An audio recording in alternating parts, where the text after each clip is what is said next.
الحمد لله رب العالمين. الحمد لله الذي لم يتخذ ولدا ولم يكن له شريك في الملك ولم يكن له ولي من الذل وكبره تكبيرا. وأشهد أن لا إله إلا الله وحده لا شريك له، له الملك وله الحمد وهو على كل شيء قدير. وأشهد أن سيدنا محمدا عبده ورسوله صلى الله عليه وعلى آله وأصحابه وسلم تسليما كثيرا. أما بعد، أيها المسلمون، اتقوا الله تعالى واعبدوه وحده ولا تشركوا به شيئا، وأفرضوه سبحانه وتعالى بالرغبة والرهبة والخوف والرجاء والسؤال والتوكل، فإن التوكل جماع الإيمان، فإنه لا إيمان لمن لا توكل معه. قال الله تبارك وتعالى: وعلى الله فتوكلوا إن كنتم مؤمنين. وقال عز وجل: وعلى الله فليتوكل المؤمنون. فاتقوا الله عباد الله، وحققوا إيمانكم بصدق الاعتماد عليه عز وجل في جلب كل خير ودفع كل شر. واعلموا أيها المؤمنون أنه لا يستقيم لكم إيمان إلا بالتوكل على الله. قال الله تبارك وتعالى: إنما المؤمنون الذين إذا ذكر الله وجلت قلوبهم وإذا تليت عليهم آياته زادتهم إيمانا وعلى ربهم يتوكلون. وعلى ربهم يتوكلون. الحمد لله. أبا ألفك أتنك ولمن له ألمي يدفع بالله مسيء تنوب علي ألمي لم يتخذ ولدا، أما الدمن لم يلد ولم يولد. دين ده على في وبنجبات على لا ni kuma fo cogo la hali maa min t'a yɛrɛ kalama kosɛbɛ o k'a faamu. lam yattakhid walada, ala ma den minɛ, a kelen don, farankan foyi t'a la. walam yakun lahu waliyyun min adh-dhul, bihiɲɔgɔn tɛ ala la ka bɔ dɔgɔya dɔ la. o kɔrɔ ye di? ala t'a yɛrɛ dɛmɛ ni foyi ye a ka danfɛnw na. kɔrɔ ye ala ka faamaya yɔrɔ foyi dulonnen to a ka danfɛn dɔ la. walam yakun lahu waliyyun min adh-dhul. i ye faama o faama ye diɲɛ kɔnɔ, ale mago bɛ maradenw de la walasa a ka to faamaya la, walasa a ka faamaya ka to sen na. a mago b'a ka maradenw na, o tɛ ala ka faamaya la. ala de ko alakira masa sallallahu alayhi wa sallam a kelen ko k'a yɛrɛ kun majamu. ni majamu ni kan ɲi kuranɛ aya de don: lam yattakhidh walada walam yakun lahu sharikun fil mulk walam yakun lahu waliyyun min adh-dhul. ay ni majamu kan nun fo mi ga ko alakira ma wa kabbirhu takbira. ko ala ma dimine amma foyi fara yɛrɛ k'a ka faamaya la, farangan foyi t'a la ka sebaya la. a kelen don. bisiɲɔgɔn foyi t'a la ka bɔ dɔgɔya dɔ la. ala sɔrɔla ka alakira yamaru sa kuma in adressera ale min na ko kumana o ala ye bonya fɔ sa ihakillat kele ika bunya koda bela takbira imana ala bunya foka se hakewo hakela e dade dana rola ka bobe imana korota fo alala korota imbo be save alle e ba foka da ka famu hakelina ani pika da hakelina mangutil bo pika ala mangutu ka sa hakela ala ka bunya davon tsiku foko sa hakela e ma don ba do ko تنوني كدي علي أنا ودنا على كركا دي صلى الله عليه وسلم تنوني كدي علي كجو أنا على تنوني شايا اللهم لك الحمد كله ولك الشكر كله وإليك يرجع الأمر كله أنت كما أثنيت على نفسك جل وجهك وعز جاهك تفعل ما تشاء بقدرتك وتحكم ما تريد بعزتك يا نعم المولى ونعم النصير الحمد لله بجميع محامد الله ما علمنا منها وما لم نعلم على جميع نعم الله ما علمنا منها وما لم نعلم تفسير كلا دوكو قال الله تعالى أدم أكسبا يدنا كافو عليني مجموني منغاكا أني تنو حكي منغاكا أني بويا منغاكا دافون نسيكو كيكو سا حكلا ko kira miga ayre majamu kafara davon daka وداتو القرآن كما دين فلو كرا الحمد لله رب العالمين واتنوب عليه دافب بلمو مسح دافب بك كوينا بوبا دافب بسميرو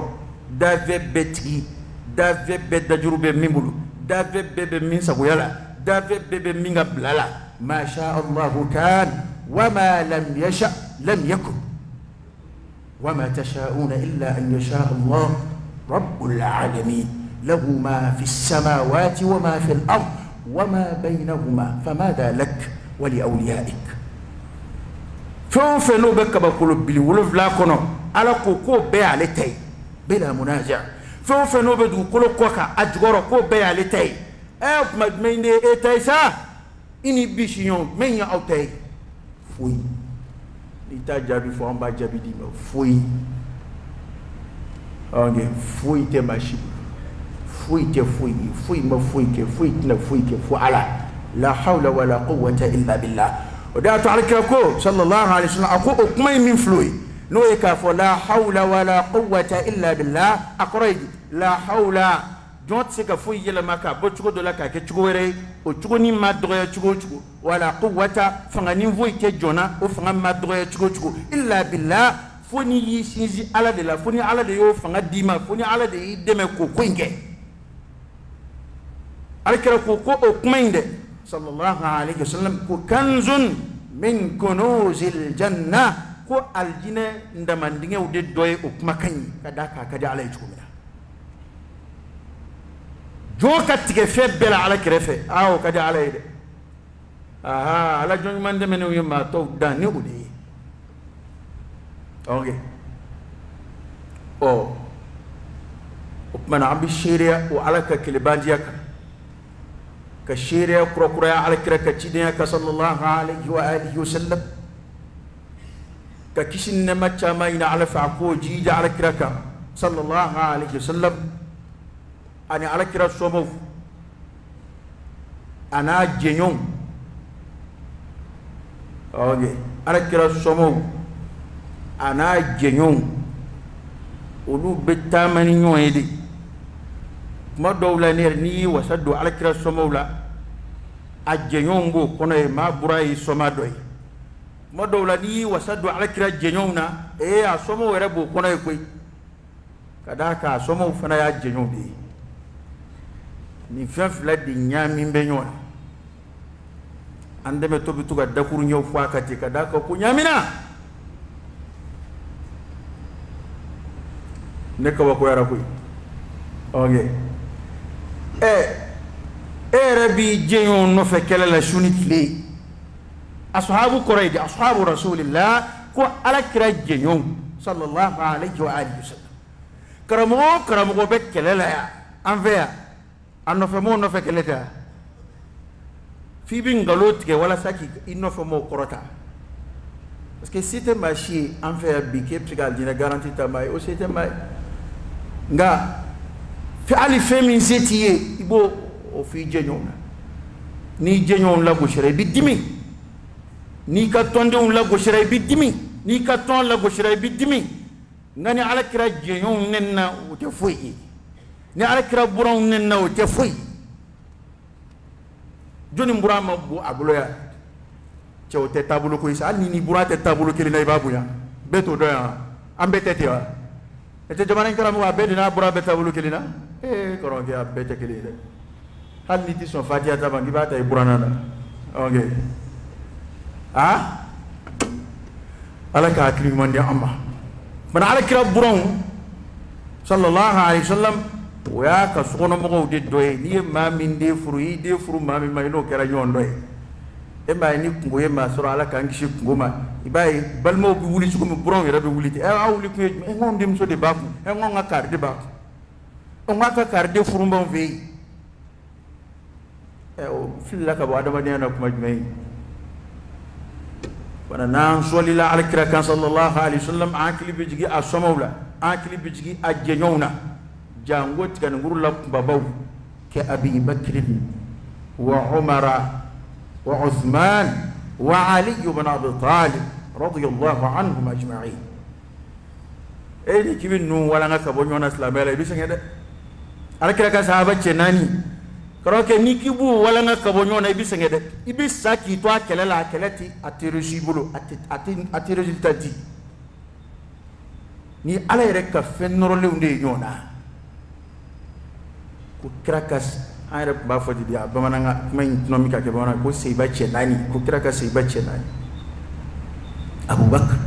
umar usman ali ibn abi talib o naloma dɔ delila ka na ala kira mɔdenkɛ sigilen sɔrɔ k'a b'a abubakar dɔgɔya wali umaru a fununa ka d'a kan ok a ko nin cɛkɔrɔba fila yi ne mɔkɛ jɛɲɔgɔnw don أكون يعني ما بكى أنا أم بعمل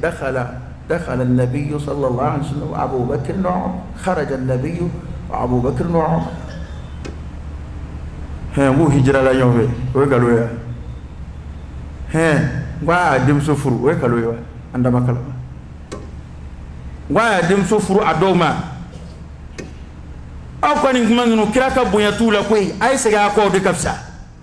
ما من كوي كان النبي ما ay mamunu ndeunda olute manyana mawi aya de furu mamunu ma olute manyana mawi e ba fera mu voisa o tigere ba kuma bana o aya de undi mamunu ma e olute manyana mawi aya de mamunu ndeun furu olute manyana mawi ayre mamunu suandi ku ke abaro ke nyonyi ku ke atama nyonyi ikoko shite manyana mai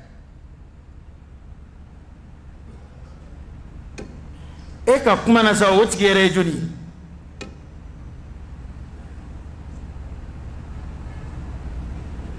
ni kuma na wafo kwa mba fo kulu be sahaba neni kulu ti sahaba neni ko mingera kulu bo defo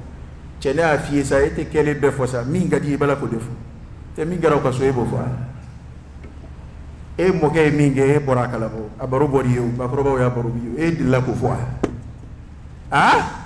e momso e minge i momso mko tikime e minge e ofwa e da seroma mtokoroba we kingono ba robo e lo fura la ngai to fo ibi tlo chioka hali mamunu balaka hadisa utaka yala bi ka fo ko bukhari e kiranne nente koy utekuma nun koro de fam fasalu ahla adh-dhikr in kuntum la ta'lamun parce que ne ofwa ya be siga ka fo malien la date police la me ka de fado be an fe an de kala dala ni ya idado maka kuma dola wani kuma do fo mama mera misali fi karamo do dilla ka baro boni akwale tara dugu dola ale tara dugu ina miga dugu jera unana le foli damne ma poroba bina le fu ni min nana le fu nu ko an sugoma le ba fo amban sugoma rsra ko basti dimbabe ale kerefe mo korotora foli kela usina kasago usina sagora ku ko angara mo ye ko e biga ko jugu da ko ale ko akera di kwini ma ke flan i dogoni de kita fa ma heresra ko to fon ver ko e doyali de jomaya do ka nyeshati ko ni yayi uma kuma ka karambo ya ni ka dunaya ita shidon ko da to ba lam ne te kwati fo ya de o an malien la daw ini sabarat dunanga sogono i dadu ifa kam so furuko kumana i dadu ibaka furuko kumana ona nywana abaka bodeta ko kambo bol islam ya kitabuka chewte ni mai ni mambe sega soso ikana na dalui parce que ate fodoro ko bukhari kiranne ni ibina ni dalude dalu wede ko sharia ko ni mo gami ni kuma façon fo ala kirama ne ni do ka nyeshi kirama sallallahu alaihi wasallam mais ere yoro ka fodoro ngalla dala no do islam ya ka kirla ni musoka awliyawu bana turubina se adenya de ma ay don bo nyini ngawla andal fuqaha muso dinge de bekaka waliye mimba do furula ebe mu vola nga anga la dala do anda fo ko hali korom soka furugo kuma to ko neka furugo neka cheko kuma we dala kuma wali hali banjini to fima danga deo neka cheko kuma we dala kuma nga iwulo ba ni fate balola ni bama jien furuko adenge de bekaka waliyo de bina sigi ya dama wa honyaji ako chukodi fuka slaba de kalanka shido parce que ame to ñom birile ñoni nati awni ala chekani fo o kayma ayra ba wa may amay mini malaya ngam amay slaba de kono ngalodu note en fait mani bura dugeli ngona manchade do roi de bakke dese yere walma peut-être ate fangile roka bo abe fa ngamo kirani adem sona chede kume yonga c'est ali ibn Abi Talib ngani kira kume dugele kono kira kume wuli shufe ka seli kata udale kunuku ga wuli ka seli nga efle kabi dem so furla imasa chelala an rabbe malo yawla ko matita burana na kuma be ni sande sa mo ba kessa la da do be ga chi te folo idem so be na ala kan kisi foni fatuli keru fei ete idem so chela isi ete black o islamaya de ko kika na ti idem so fei malian la da de bina kika islamaya kira bashitala we dalwe ka kuma in kokari ka fo ko balaka kuma chaman fo ko bukhari u sebe ko nenni do nennite ni mami ngon nenni do kana na dalwe islamaya kono ka fo qur'ana ko nata qur'ana ya fo hala kana kuma kan korota kirataka o ay nano dallu nywana ka bo kitabu wara hadisa la kitabu minga kene bukhari akana no ka kuma ko kira ko ni mo gami ni fonema ta kira ka kuma be man kadaba alayya mutaammida falyatabawwa maqadahu minan nar ayo fo ni mami tuku ngalo ndane na kuma do kana ni kuma do ko ala kira ko sallallahu alaihi wasallam ni mami ni fo nema yendoya no make bukhari kuma mafla makira nende bukhari re ma donc ne ni do ka yeshi krama mamun fana na bukhari ka kitabu sharhu akofe ka taka kala akofe o don ba sebe shima donc ni nenni o be a naklu kana o shima foi fama faunde na don malla bi ko en ne ka yeshi al krama baka confusion de jab goni ni hadisa la goshi te kedoro ko awni ala che krabe ni vo ça fait e bena confusion de yininga u ka kraka kuma kiri ambo de leo ere be hadisa wawta mira ka jungu te hadisa yira arab kan kalande hadisa yimbe de be fo bawana ngala ni tara arab kan fleba soro bamana ngai farangong chama de baka afora fo tugo de la bamana ngala ka to chejuya pour que aka kenye ko rokuma jugi ado we cheni kala beka la yini ni ba feka ko ke kuma fo ka juya alla kale to ba fa ka juya bi ta de faraka to atu ka hadisa nun kala arab kana bukhari kuma munun sebe nin ne nudo akuma ka to mosade anga jetem ne sade don ba ka yininga don ba we mun fonna kuma nin ne nido afoli akala ni ka dabla malikono akanga kete de o bashite mbo toyi no ye ne ka famu anga ta wira ka famu fe oho mbako oho iko ne nido oho ne nido bashitala aywa nin ne nido so ni ifan ne na video kera iba publier dia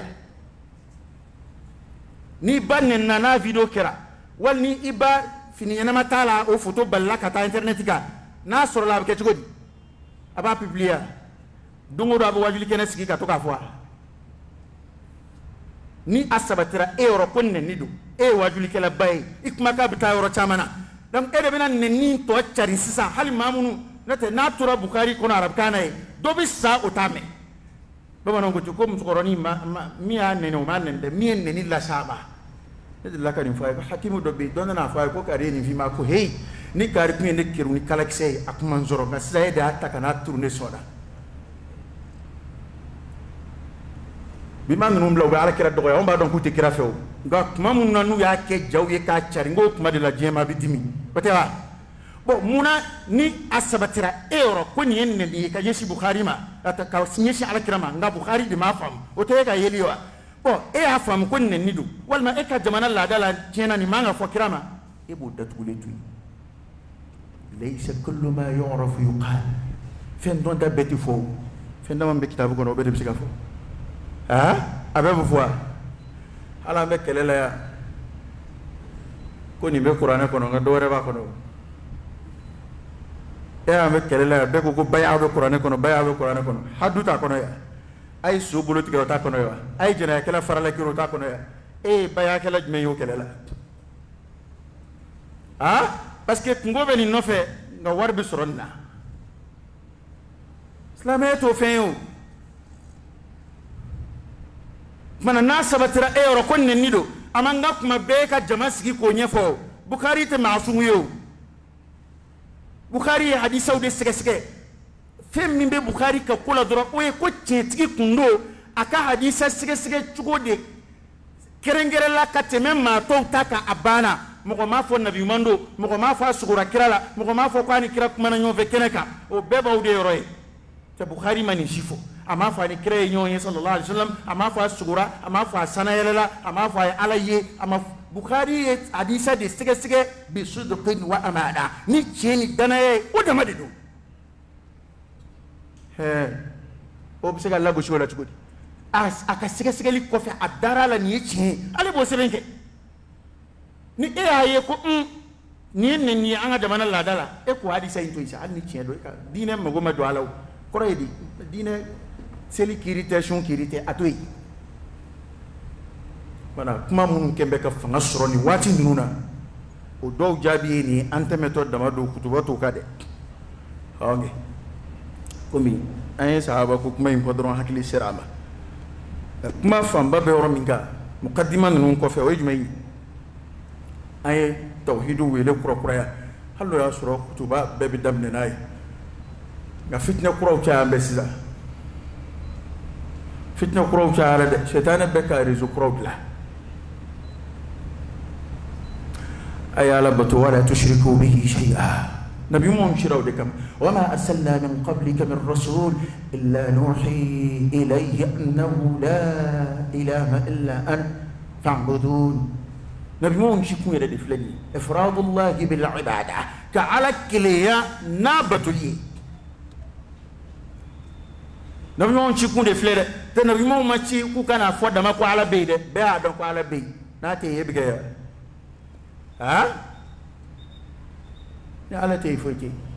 febe aloy khaliqu kulli shay maliku kulli shay febe tigido febe la bado febe marabado ko be dajuru bali de bu bana ka fo dron kam ro convaincu ka dala ko ala bey o magote jo dalula ko o magote jo dalula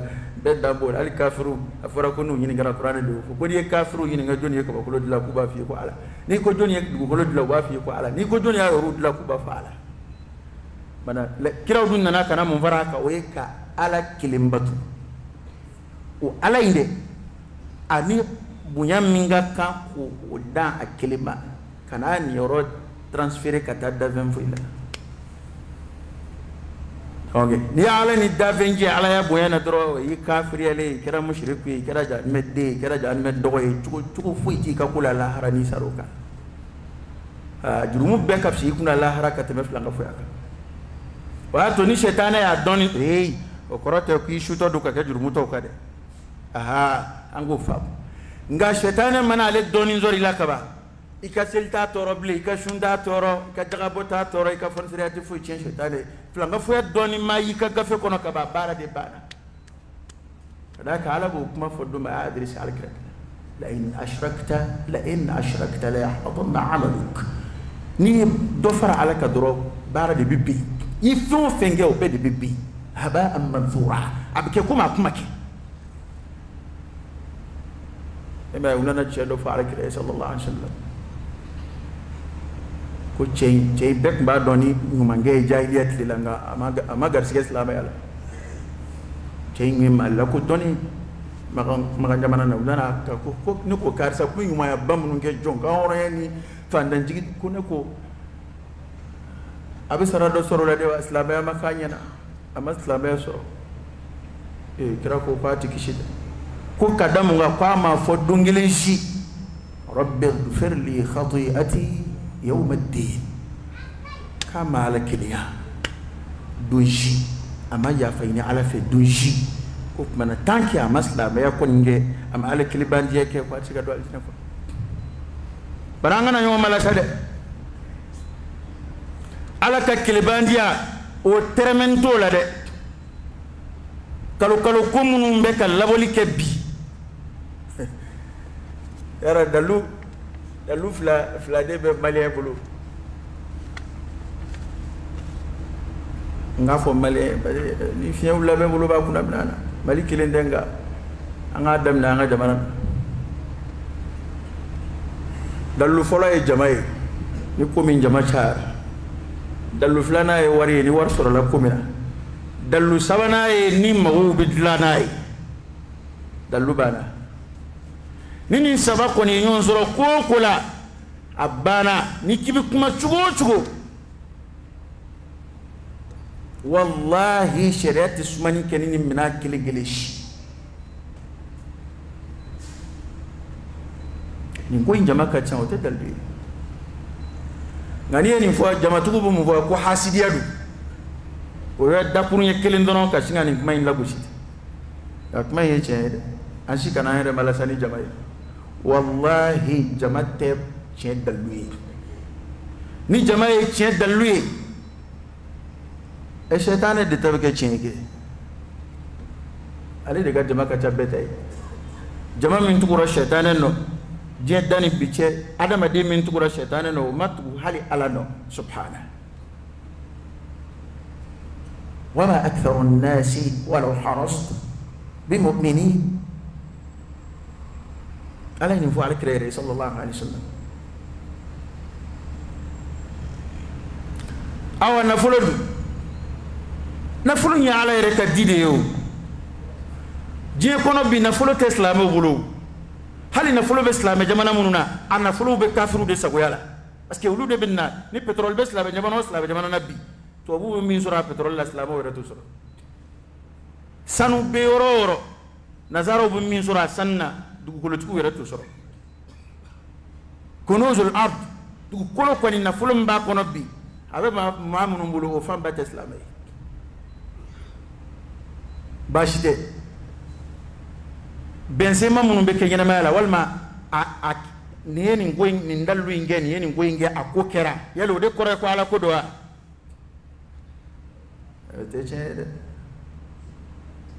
teche qur'ana era masala foko qur'ana era shire era flanga fu ya bara do ka kunga ni ala sona apsika toro simama qur'ana de yo fode hali muawidatu mun flana bu kala mun ba kon ومن شر النفاثات في العقد أقول لك تورو بالو ني على السنة تورو دبسيكا يالا نغا تورو بيكنا على كجي ني كاري بوندرون يبيسا أقول لك أبي تشينغا أبو تقولا ني كاري دباليكي إما بو بكومينا أبي نينبو أقول لك تشي وني تشيندو يكليوا وفنا تسوا باي ما عندنا ندلو سبايا بدلو بينيونديا بدلو كوكاتلو dalu bitamini ni wale min keto fle abe sumani sharia ka sumani keminan fola yo qur'ana e o billaje no boray ala kiraka kuma kan billaje kuma kan zahalim sallallahu alaihi wasallam no boray ala kiraka kuma na munu yere nyena Allahu akbar qur'ana ngo kira na kunji na kiraka abina kala nunu de akila mo ani munun jera abu boka kala olu de ko ala ni aya nunu jigi olu de folo ba durushi abtlaka abara ulu nyena ulu kala nu ma min fam mana kira sallallahu alaihi wasallam wati folo temene wa salafu salih ka damna ala kira ret la mawla we aya nunu ya tatbe ko jugodi ya fam jugodi ulu yere ala ko bara jugodi ka kuma kauna anu ka kewale wala ban amina yin fana laje o ifle wale mina na abla roma soroni shikono wale mana kenye inye koro chugochugo ajama mana chaya chugochugo akuma na sangorota mobulu chugochugo benzema mana chaya kono chugochugo ambe ba o koina ka ko nangaru ka sharia busa ta kama ka sharia bereke ka kunji kafi o mana akaka amfle wati mina sila mo ka tauhidu kalanka shidon ka ala kilibandiya ka akalanka shidon hali emingala mbeka koro ta muraja kura de te fitna ukumbora de kadaka ala ka kilibandiya kodo bo kono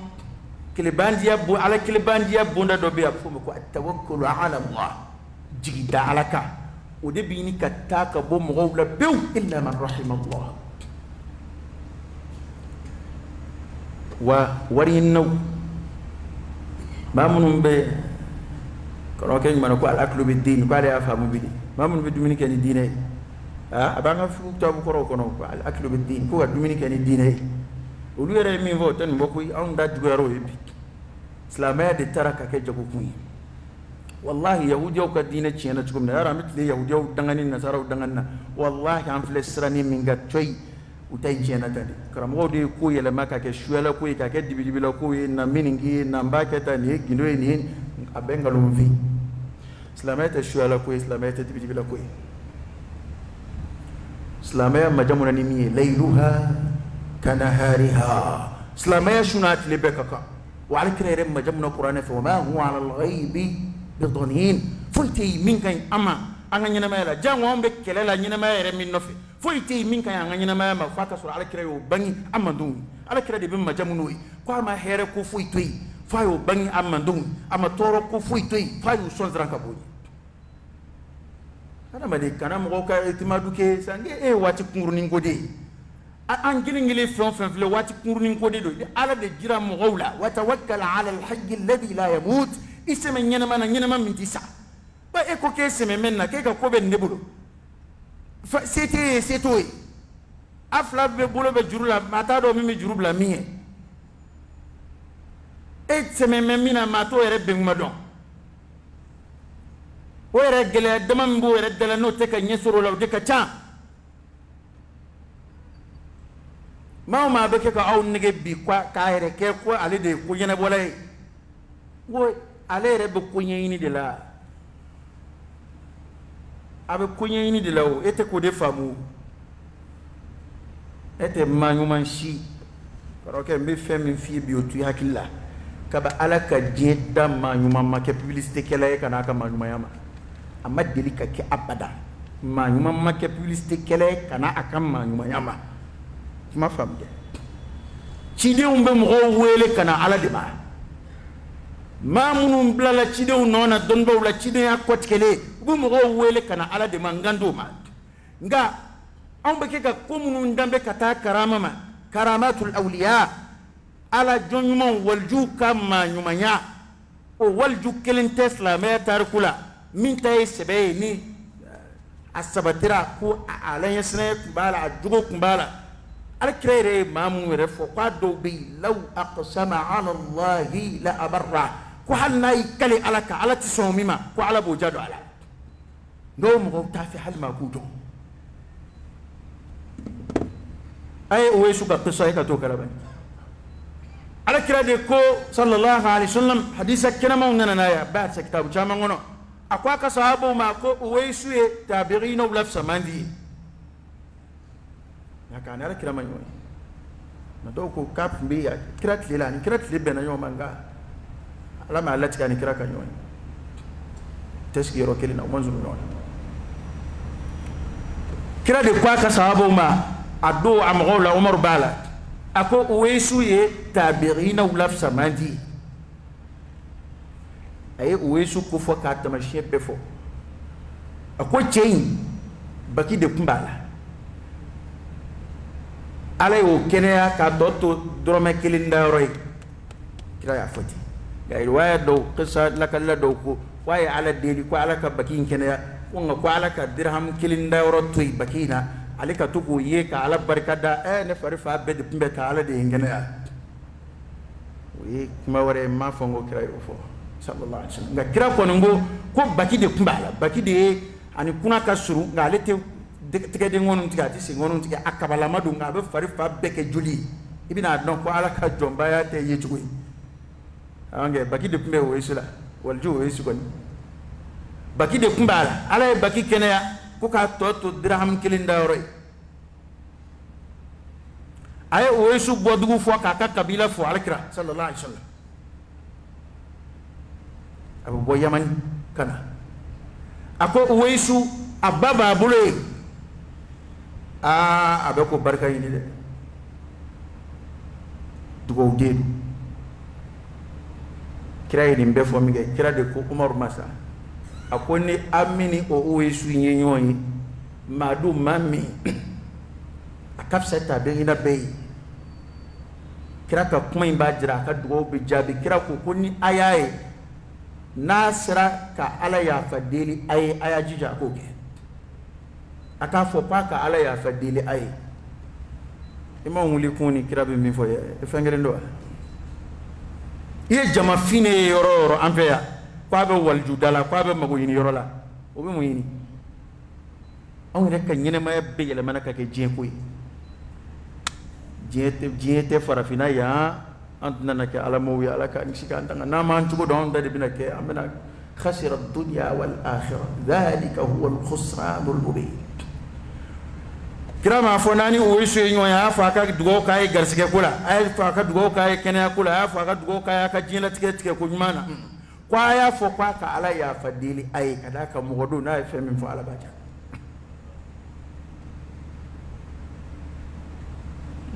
ma ka fi che nyoy che o te ke mso isa be laga to do ni kuma ma jatlu la bina mo fo aw ni ala che ni mido hakilla kira ere ka fo ko ma ka ta dugo yini ma wore fe aya la je ke awere ka la je no kira kun fi ba china e hakilitiya kube na sababu do kira bikira chenga fadlu de jira sallallahu alaihi wasallam kira ka dugo yini ala jonma fe o kire be yakono mina le tekele na be kira ni kira taradu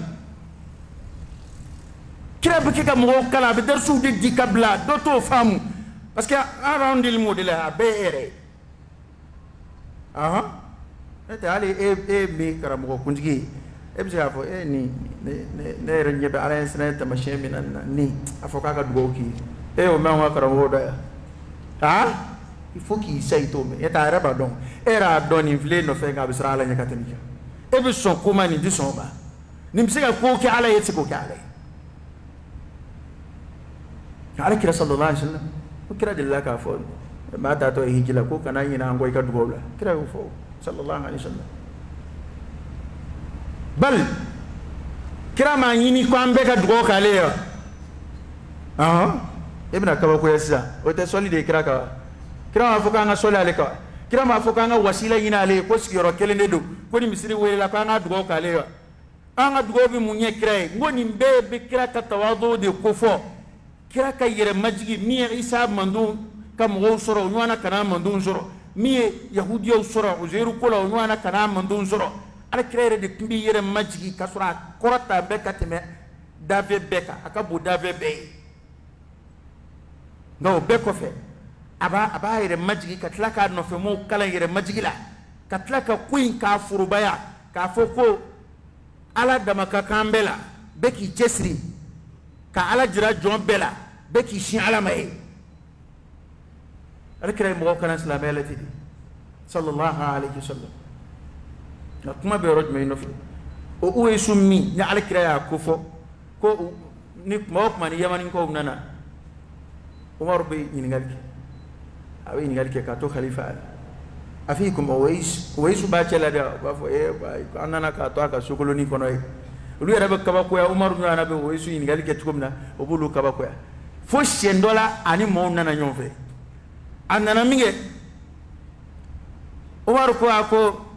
ede Uwaisu ako min muradin ako thumma min qaran ako baki kumbila o kenara ka to diramu da ako ba iba bibole ko role bibole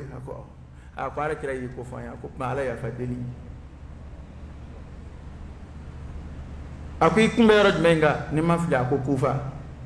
ata ro fo mige Umar ko ite to ngabata ki sibe ka dima ikata di anga la sigi de membe yemuna ikato do mayo ka ini buya minga ka ini karama minga ka kire min fila o ka doya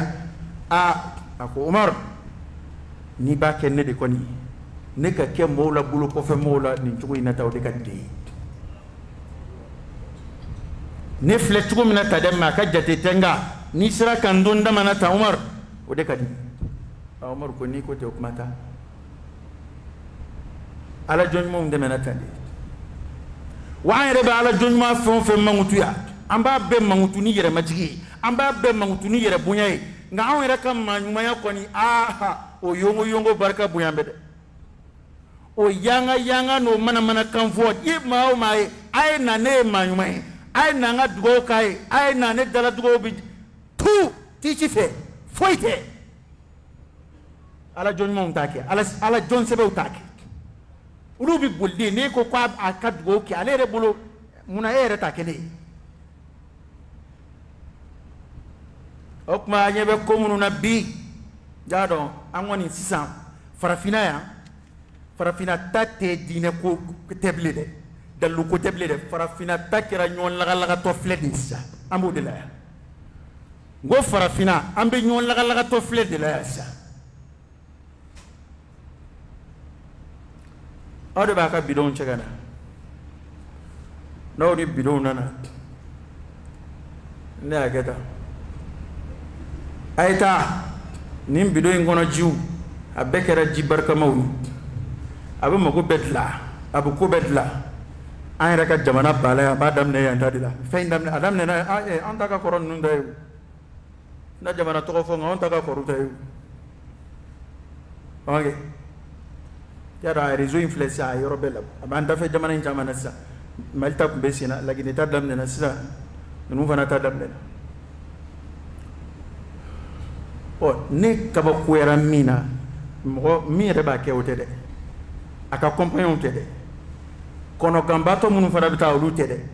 ga karamugo munu tlobe tasrihatu nununa kuma ka munu be kuma nunun jikoro ani wale munu be nyon fe keneka karamugo munu be tla ku nyetu ko ako mogota do mogota ni ala chela don bo anga hakili sigi beka keta beka anga hakili sigi mugera anga hakili wulle do ngai mi an de kiri boy e ko Umar Sayyidina Umar ayo de fa ko wayu ti jible ni min banyambi min no de hannan tara sharia sarafe amba ko kira ko rukiya ke ko kira be kala ke jila mais ni tuku ye kala ke jila kira kala min ke jila kira o dugo mogola l'islam ya do atise ede ka to kala ke jila o ere de ba fo mo ya ayta ni ngala jila kira ya ketedi sallallahu alaihi wasallam ani wayu kurama jige ka ni islamaya de kono kodo kondo wal mahalla soro ko doni do ko bora ala de yoro ala e kala ala islamaya ba fo tugoji ikanye fo islamaya yon ole da kata finyonga kata yoro nogo kata mo toro ku do kata sa do kata bana do kata jogi e ka fo doro ne sugurani kuma kayindela amba la je kuma sharia la kuma nyuma do sharia kuma do ne sugurani ni afora ko ni kalanga inde kwa ni ya atuji ko na ka ke ko la ko binye e ko fo mo isa mo ka to ke so e ire ka lafia mo ka lafia bayina ne de ba ke ko roy hakla kan de biam lan na farafina hali farafina jiri do dli atek kan bana dawla abada alay bana jiga e fura jiga ni jiri dli ni ya daji ka mi doron ika kono dimi bana ni jiri fura bulu ni ya to bi ka mi doro abana nga an fe farafina munun yo don lu bi munge ndene sogomada jona a jiri libi bo ndene sogomada jona de fe a iba korobo ka libi bo ni ba bo ibi nyeshi ni nchugo inata iba keta oni ya boy kanana ni nana na foi ama foi kala medicament do ala ka fendlele do furai ne banain furai ale o domiga ta fe ma ore ko don foi ma onto ko ni hasidiyate ale a don ko ni meni antika kuna dara la fuka tanza parce que luta fle wa sibe do ka adla to ni be ka boati ka bla kana fle formation na hanna anti soramta do sa non de takebe shuala ko ni dibidibi la koy o shuala koy aya ke ko wala islamayate ibina fon ko ebo ke amu ko tashi la kira benye fan kaba karamo be munu ni kuma da fe chendo wa parce que yaro jela wan karamo ko nyeta na jamadi jama ka di jela wan karamo ko ni to don bi mbofi kasoro jama kanu yere tete machine mai ala jonma do temena aka majlisu abe kal sigika mo kala yoromina ni jama tara dungo do abe wuli ka do sokono atem mo kala do ko jama fitina ka nga biniya wonye nganya ni jama million kon genyo nga walma ma bayri kakaba fo ha ni jama ya kota he nde gwanza ide jama be ma ko abeka ala neni abeka ala kiran neni abeka islamaya fem bawla gushi fem mun ni makala dabo islamaya la et puis awere be ko mun nani ne ko fura mine ni kalande ya be nyonya sraka nena na ka fura dia kana ke jila ikadi ngata c'est tout abana pourquoi je ne me get karani ne dabali bana ame kelele yo ala nga waljumun ngo kuni créer nyoy amo famu yo esisa mo de bina boka jodono aya nyetugu ay créer o anya ye blok jeba kana dangana ba kuna okma créer tlungela ya ambulwa ni munye ko o jamana karamo bi soro yin fana munu biski ko laje ko bo ama sharia kala afilade ay yafa yini na yafa aw de be ka yafa yini ama yafa yini na yafa yini abo bode ka fo ne ni kuma yini ni fo zikira ka bo ama kiewte ne kunta don ko kuma monde nganya don bin zikira ka bo ama aw yo son ya o so ma ke fodoro ere bina sigi o kuma aw de aka defenseur ya ere bi sigi ay yafa yini ananga dina nyemo nyoy ani nuya keta o be mana ka akwa dina nyemo o mu fo mo ko wi hey ni te ko ne ndado wal jamana kula ambe kele to bunda na dan farani de douane nyonche malina kerefe jamana be jamana kini wa be islam ko kuma la islam sans frontière di frontière tes la mo nyonche ni mana kunwa yo na damne na mi mo fa yo fala ni mi fleni atemesa afora yo ko mali on ital damne ya ra onde do wala na fora ni nywana kere hali o ke chrétien de kunta islam chrétien ko na bora so ma ata o kenera ata o kenera ko e na baro tama e fi foi abekerangalui nini konnu ni seba ko do asira kiliya nyini ma ay na maru fo ni bana bu furake clinique munu be Maroc bu mo ko publicité de ke clinique munu be Tunisie bu publicité de ke Gabar Touré de la publicité be ah Ponge Fleur bu publicité de ke ta ali de li soro ki daka et puis ni ma mi famu mamunu baw nigeni ni jinnu ye nu yere deum banana wuta katanu ye tobula katanu ye arabula katu frake même nu yere banana u yere mana bana tu da clinique la aw ka dorome min farala nyonga kato keka ala ye sababu mamunu di adama de makka keka furakeli nyenama ke yere la o de ne kamana kwa furakeli nyenama u yere bito ke u yere la naw ka la horoma ni waru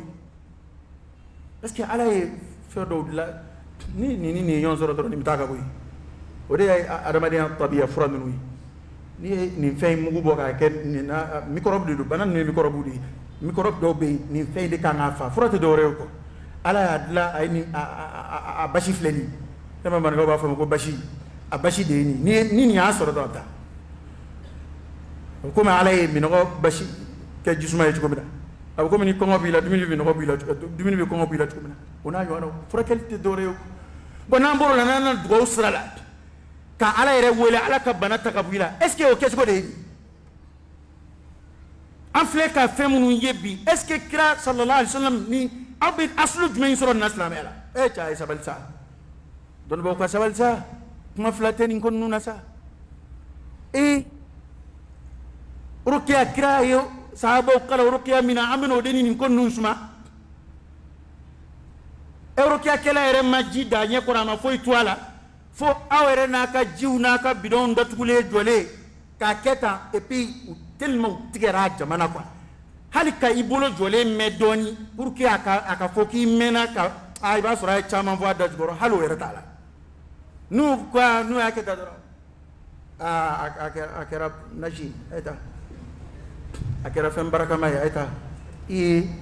agla go ni baraka be keta sa sura ambe baraka do andawle nasra ere kutuba jiwsigiya nasra tafsiru jiwsigiya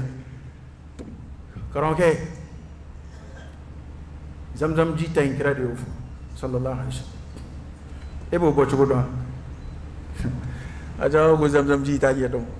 zamzam ji to wure kamara go e ka zamzam ji lage magante ji ma royo ga zamzam ji lage abe takata jamana hakemina hakem bi consommer ala kolon sugu mindo alaka kabaku mu'jizatun ilahiyya alkraka jidinya nyebla kabaku bamun kira o dode zamzam ji abora joni sekoro nabi ma do de ma andama kalama o dale min gobu da bala abora jibrila de nana kama ci hadisa nana ko jibrila nana kama ki ko ci ka zamzam ko lo aribiranga urubina ji haram ya lew ji nogo wanga baji chejugu nunu ji tollew anabira anjo to ko ngota ko kan fatiha taw ma abga chugodi ay refe anyono ba refe abga chugodi do ko gulu foto e tangana do gulu ko du ka ji ko be fe be na ça fait ere mamunga nga obla sira ulu de baraka auto man go man ko to rotunu katafi ngo kala no mana dibidoya ambo de la ka angon be farafina kon be kat do dibila katafi wallahi ni siki ka jamal lajem u hine de bi mine ko ara na anga yanda ko yanda hasida de bana ni hasida men bon soro ama nyoy esraka ala nte jamana kelina nga ni mo go ye numbulu hina bi dila de bo kamana gami flaka useni kon numa ta ka masiga ala ma kamana gante wuli koy inna allaha la yughayyiru ma biqawm hatta yughayyiru ma bi anfusihim wallahi ni joyi kodo ala la ومن أعرض عن ذكري فإن له معيشة ضنكا ني قدو على لا يبنا كل في بي في النغشي بي كما جمانا بامن فلنو بدلالك وبي فين بود لا على الدنيا دوما نانو بنا على لا وبوكا جمانا يمغو دي باتو وبي فينا مغو باتو بس كي على كليبان جينجي ودي با أدama دي كهورو يغيري قلوشي إتي كلو فوي فو على إتي إيري دجرو تو فوي بلو فو على إيكا كوبي على دي o pana jigida ala kay ndew de be ka taka bo mo ko la bo donu bala ka to sinzi karamo wari naw parce que e kanga mami wele ka ala jira ala kira sallallahu alaihi wasallam abe ibn abbas kala dom la mu fa kira ibn abbas kala ayra horomadila dunu horoma ka bu kira tay sallallahu alaihi wasallam kira keto ka ibn abbas kala ala wele la kira ayra akala ala horomadila akala nabi man tamene do horomala ay mo do horoma fa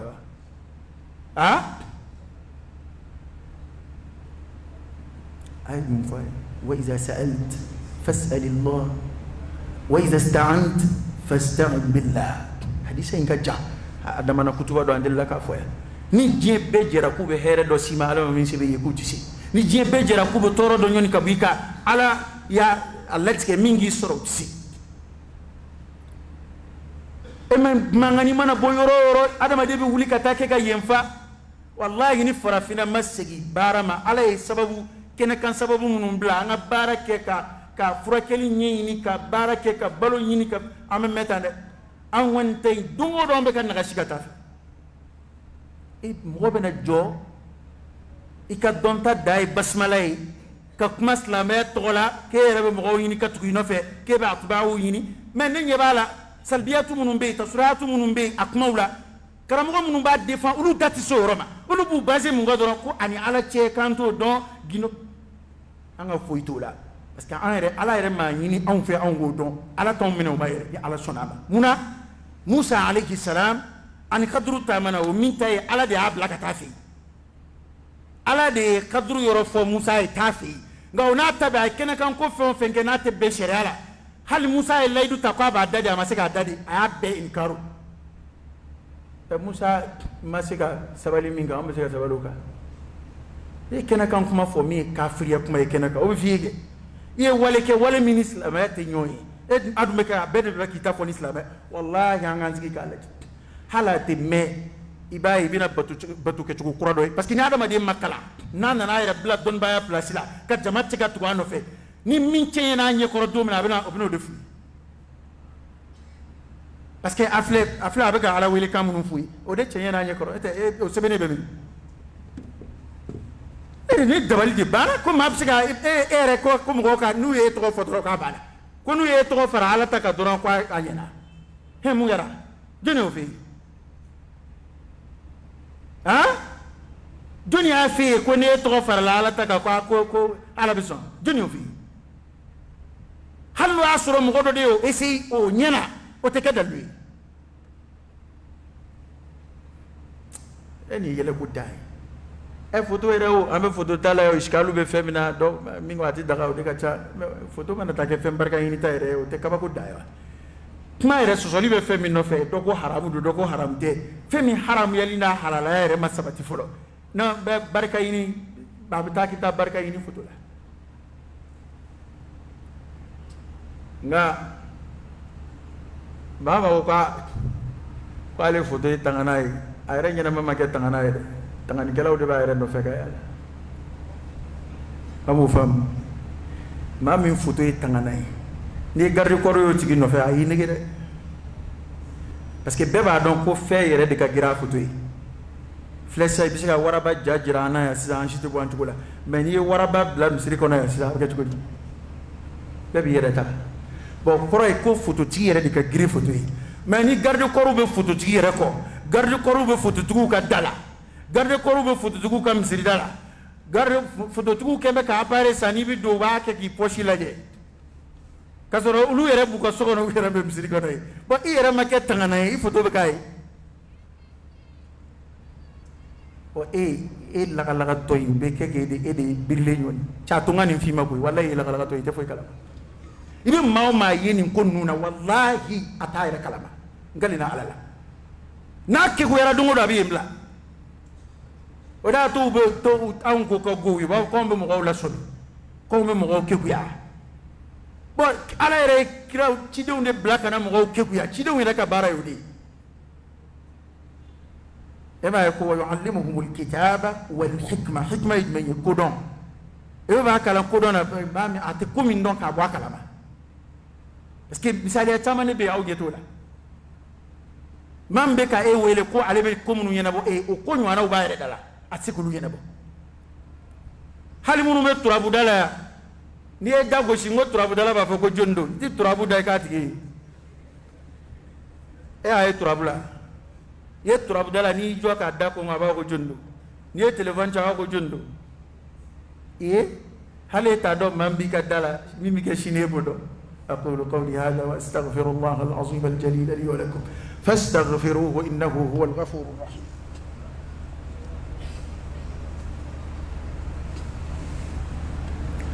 الحمد لله رب العالمين حمدا كثيرا طيبا مباركا فيه وصلى الله وسلم وبارك على سيدنا ونبينا وشفيعنا وحبيبنا محمد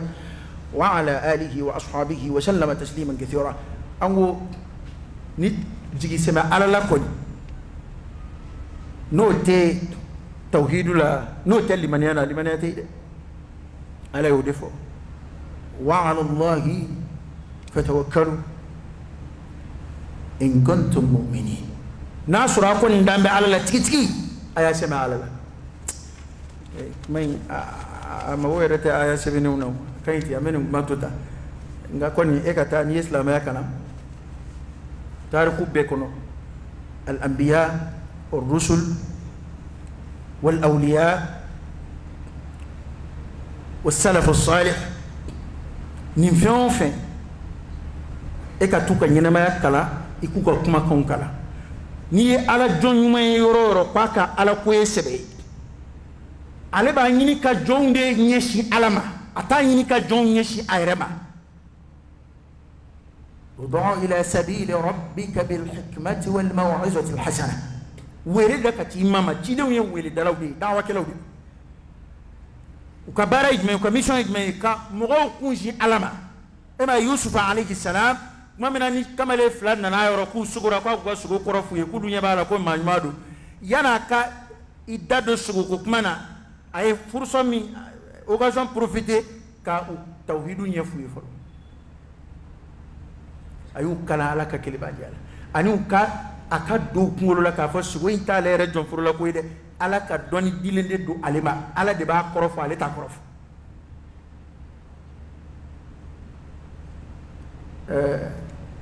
ni ni kuma no fo do na ko ka ma fo ka ba ke ko ala de ba ke c'est très simple ni mami ngo ko ala de ba ke e na anto be dama ka kan wala o na resiga ki dama na mayo law ni mambe ka dama na mayo law be ke ni dalude et sigana fendo confirmer ire hali kira ka sahaba munum be na fora sahaba ke do kumbala kira ko hal no ikale ala ka ko ala bisu na kira de afu na alere mo fa alere mo miri kira de afu aka akela dono jihadu do gwana bile na mi nana kaka dugo ke ko kira de la kan mfira dugo kan ya dugo ke ala ikele siba ya tuma wa o dugo fana shuala kote de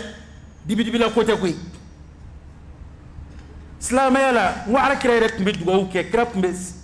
tangana kala ala ngishini ma muawidatayn jigina mi ngeno qul a'udhu bi rabbil falaq an qul a'udhu bi rabbin nas ko kira to imbe to ki wasadu ala min jigi ala re tangana min jigi asura kuma mun fu arab kana ala ngishini ma kai wo betu ay ningala ni na fajiri seli jamana iba ala ka tanga kono we tanga folo yi fajiri kofe azkaru sabah sogoma dugo ibulu kala ala dogoma yi makala chugo qul huwa lahu shinzaba fajiri kofe qul a'udhu bi rabbil falaq shinzaba bi rabbin nas shinzaba ayatul kursi tele ko islam yuma kanga ni kala tangana fuitu boji kono ni bi boy ka dafa bismillah tawakkaltu ala allah wala hawla wala quwwata illa billah kon ya foko abu fode ko i wasara i kandara i tangana ko shaytan do ba fodoma ko cew andata nganzi monizina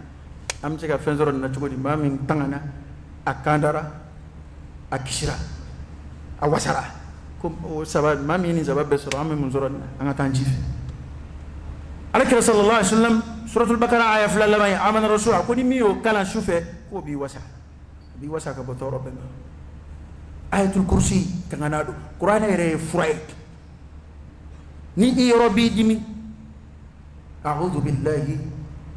a'udhu bi qudrati llahi wa 'izzatihi min sharri ma ajidu wa uhadir alkira yimgo kala ni fanana ka asien wolof lam fo orla bismillah a'udhu bi 'izzati llahi wa qudratihi min sharri ma ajidu wa uhadir o pa kira fe mun fo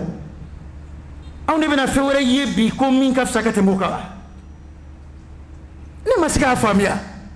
ni adama de bena du kodola itado abena kemi kira yimgo kala istikhara lawla kibe istikhara bi arakan flasilika istikhara du kala ama fi bi sugo ama fo meleke bin naima akode o ikele ka kode kalfa alama ni ko inka dila ala ni kumbla ka na mandila ni kumbla ka hera ko reka mino tege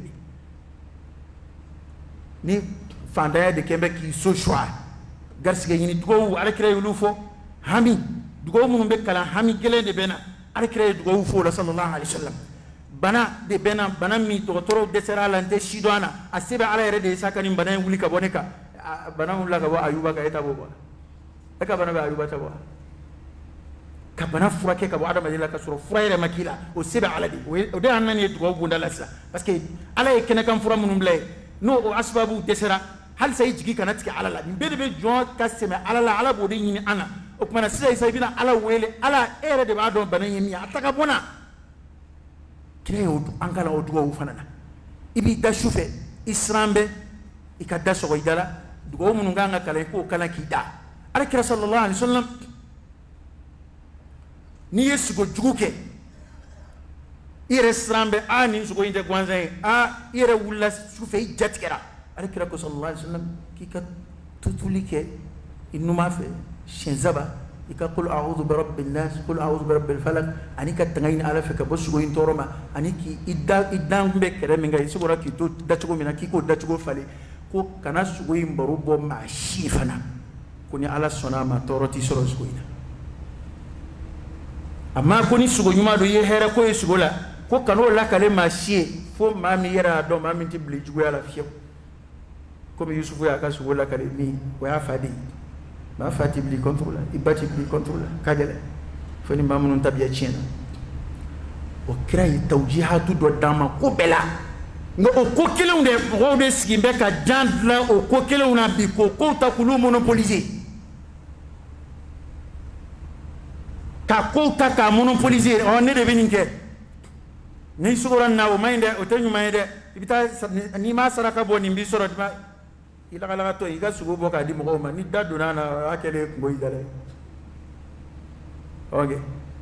okman anga sigi islame ka taalimu ma ka islame kala ka shido hami fion fen flana wallahi alkre do fa beka sallallahu alaihi wasallam enga fle neta ni docteur furakel srawdu adama dia kene kan so wonu ante fen violo ni ya ngaw desere tanay marok tanay chini tanay japon amba ko minu ni misali ya chawte kelen koy karam ko kasra ala yow ka ci fo mo aba ka fen de tashbihu do fen ni yonte sa fen munu takeli parce que ni mana ba ko kafiri ko furakel pse ke kafiri yoro donc hal na sura sabatira ko ni ma fen nun ke baw tesla ma wi furakel mbi ke kafiri yoro o nye dombe o kene kan ko de kafiri be furanya ga dimati furakena pas de problème kafiri ka furak set lale ni haramu fen telle sugo tala fen wara tala problème to law ibina kafiri be jiri de boye nga imana nani kafiri nana kafiri ya kan vodam ne furanya ga ka dima itita o feide sharat somade ibina kafiri bina foko ibi tugune no fe ibi dungani ko ina wal ma ambi ido jine tulongela wala sa ga bana furake wal ma ambi itega siri danguna wala sa ga bana ka furake wal ma bi woro nyimi ka tu ni molina no bala te furake de ni kafiri ka furake ni fen lombe yona fe munte be sheriala te furake afi de ba on be ka anga ni fe ruhaniya nunu de takani to ga kenaka ngota kuruf de bi kono atika opere malla amena be opere afleni yere je bala pare la ni kirina bori la febe bijiri la ni de bori kono afle buteli kono tanai ameno de ndata na ngani mana ko ndundo nyona epi amma kuma surunya feyere mi kon be tulunga de ke mo hakilla do suno yere dandale ne ba ma do de te barakena hal ma munum be sebe ngo kelela e sebe yula ubu boro de la fini jugoro ka benchela ya fo ka boga jirala ete folo sebe te bla chela folo sebe rek masir la marido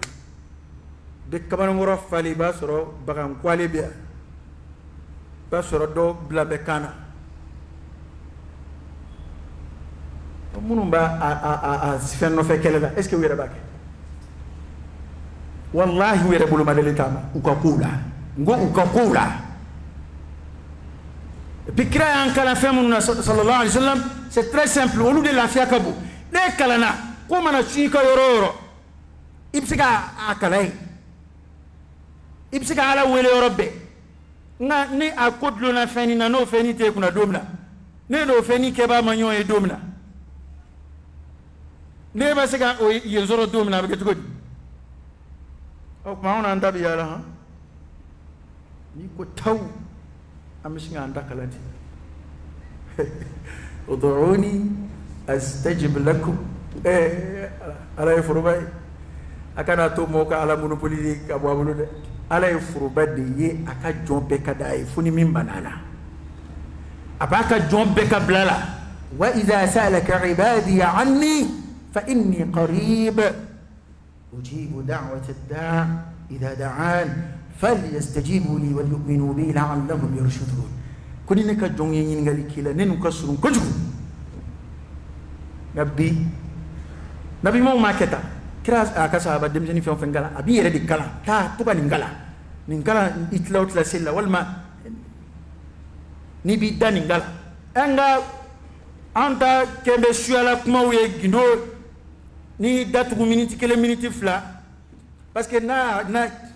ni be ka min fo adda joro na sabatara ka be ka fe ba ga min fo na fo bitigala wallahi na fo bi bolojiki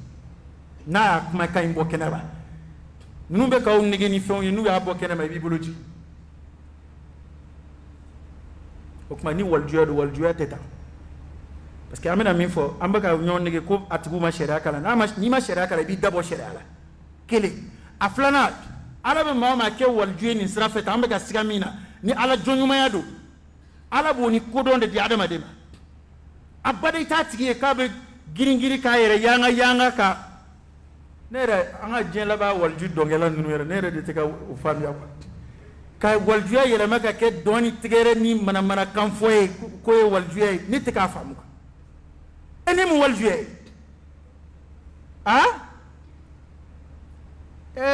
ala jonyuma were farfa be usuma be والذين هم من عذاب ربهم مشفقون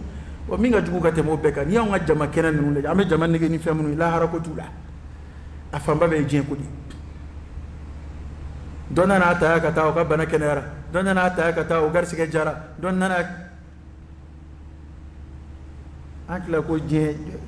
درسين بالا دي بلو قران تلالو ني فلا ame baraka yani mbe ko fene ala sonam malen be tlani farafin be tlani belaka ma amena retard de takuju eta abdablaw line ngon be bla al wajulte ni menay na taraski nyonga ta do ko ni zoro ko ni bulu war bana tama bo shishi mago ibi sege ni kasay toro a jamanay ibi wuli bi ka so magi ni ngon nu bena dabla ko te aku taro janga safa manya dama do ngadina ma do kanana ta saka to ala te fu de ba to Manchester ko no fete ni be bokar la kan dina zoro mama e janga febe ma formal mumbe mi ma formal la fena ba mbi abati kuma akuma no fena ma kuma bali kuma no ala ka boda kan la kan balo aslabak la kan fatu menek ala ka ngadine koloshi ala kilibandia ala ka sabatan sukuna tawhidu de ma lafiya tawhidu de ma bo jonyana tawhidu de ma bo ma no fe mayala I skumbi lo alala I fanga bike alay wa mani I semena alala kasi hakemena I fanga be bunya kasu hakema ya rabbi ala kan jidi limanyala ala kan jidi ala israila ala kana kungo foi sama mimba ndoni mana ko